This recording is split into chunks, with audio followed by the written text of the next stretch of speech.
সৌন্দর্যবর্ধন এটা আসলে যে কেউ পছন্দ করে, যে কারো চেহারা সুন্দর থাকুক, তিনি শরীর তার নিখুঁত থাকুক, এটা যে কেউ পছন্দ করে। তো এই বিষয়টাতে প্লাস্টিক সার্জারির ভূমিকা কি আসলে? আর পাশাপাশি এটাও বলবেন যে শুধু কি সৌন্দর্যবর্ধনই প্লাস্টিক সার্জারির কাজ? এটা খুবই চমৎকার প্রশ্ন। যে প্লাস্টিক সার্জারির মূলত দুটো দিক আছে। জি। একটা হলো আমরা বলি যে রিকনস্ট্রাকটিভ সার্জারি, যেটা আমি প্রথমেই বললাম, যেটা শরীরের বিভিন্ন কোষের পুনর্গঠন। জি।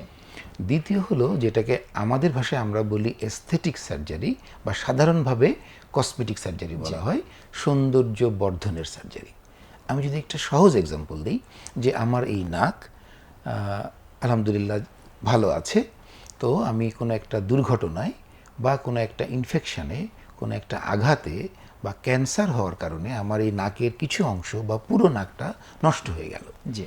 যে সার্জারির মাধ্যমে এই নাকটাকে পুনরায় আগের মতো করে আমি গড়ে তুলব, এটার নাম হবে রিকনস্ট্রাকটিভ সার্জারি। জি। আর আমার এই নাকে কোনো সমস্যা নাই, কিন্তু আমার মনে হচ্ছে নাকের এই জায়গাটা একটু মোটা, অথবা এটা আরেকটু উঁচু হলে আমাকে আরেকটু সুন্দর লাগবে।